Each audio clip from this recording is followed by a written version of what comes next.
un figuier fertile, le système bancaire privé, créateur et maître de la monnaie, avait donc poussé sur les voûtes de l'orfèvre. Les prêts de celui-ci, sans déplacement d'or, étaient devenus la création de crédit du banquier. Les reçus primitifs avaient changé de forme, prenant celle de simples promesses de payer sur demande. Les crédits payés par le banquier s'appelèrent dépôts, ce qui fit croire au public que le banquier ne prêtait que les sommes venues des déposants. Dans les années 1940, les banques prêtaient en moyenne 10 fois plus d'argent qu'elles en avaient en réserve. Cette proportion a changé depuis. En 1967, par exemple, la loi canadienne des banques permettait aux banques à charte, les banques commerciales, de créer 16 fois le montant de leurs réserves en numéraire, billets de banque et pièces de monnaie.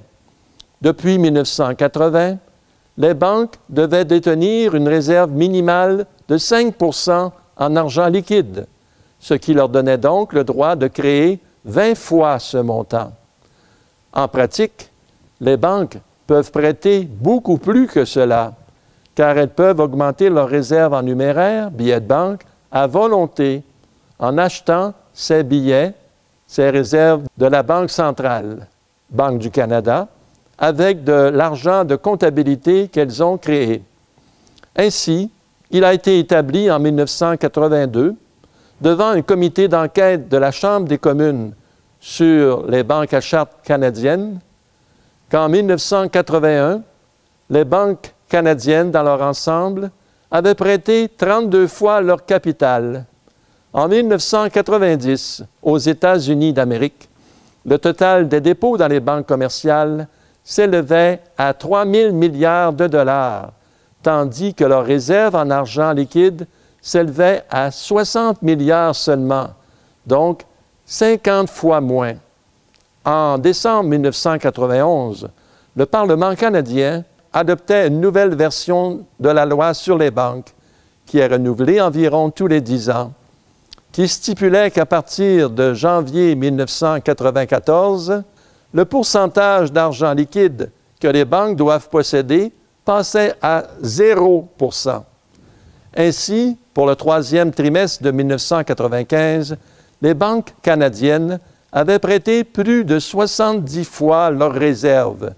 Pour 3,1 milliards de dollars en billets de banque et pièces de monnaie, le total des prêts non hypothécaires pour la même période était de 216 milliards, soit 70 fois le montant d'argent liquide existant dans le pays. Et en 1997, ce chiffre est monté à 100 fois.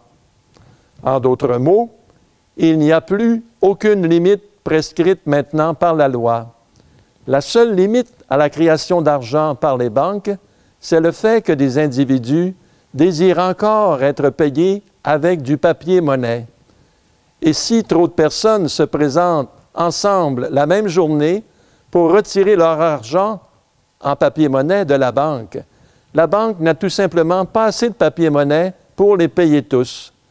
Alors, on comprend que les banques vont faire tout leur possible pour éliminer tout simplement l'usage du papier-monnaie en encourageant l'utilisation des cartes de débit, le paiement direct, etc., pour en venir finalement à l'élimination complète de l'argent liquide.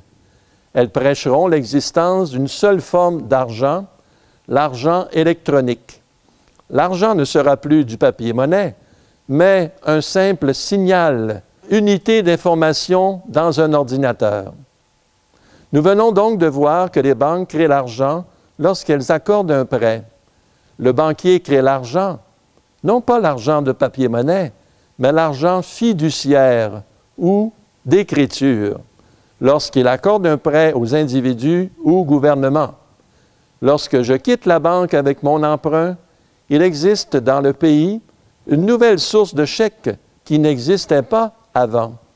Avec le prêt de 100 000 $ qui m'a été accordé, le montant total de tous les comptes bancaires dans le pays a augmenté de 100 000 $. Avec ce nouvel argent, Je pourrai payer mes employés, acheter du matériel et des machines, bref, construire ma nouvelle usine. Qui crée l'argent? Le banquier. Le banquier et le banquier seul fait cette sorte d'argent. L'argent d'écriture, l'argent dont dépend la marche des affaires. Mais il ne donne pas l'argent qu'il fait, il le prête. Il le prête pour un certain temps, après quoi il faut le lui rapporter, il faut rembourser.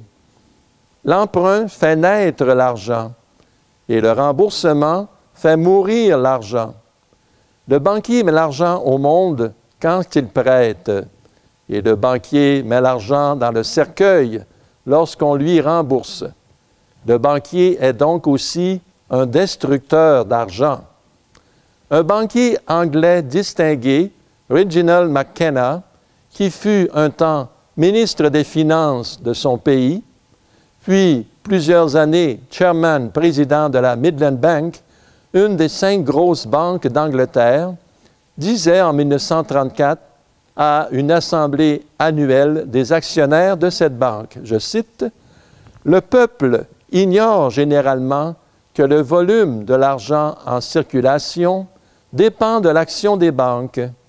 Tout prêt bancaire, direct ou par découvert, augmente le flot de crédit en circulation et tout remboursement d'un prêt bancaire diminue ce flot d'un montant égal au remboursement.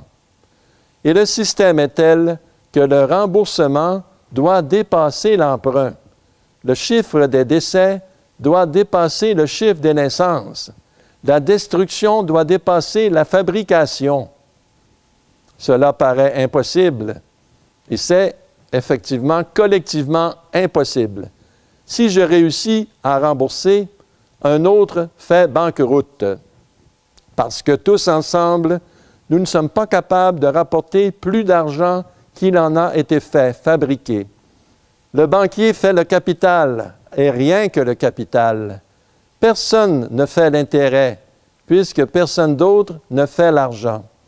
Mais le banquier demande quand même le paiement de capital et intérêt. Un tel système ne peut tenir que moyennant un flot continuel et croissant d'emprunts, d'où la création de dettes impayables pour tous les pays. Ce sera le sujet de la prochaine capsule vidéo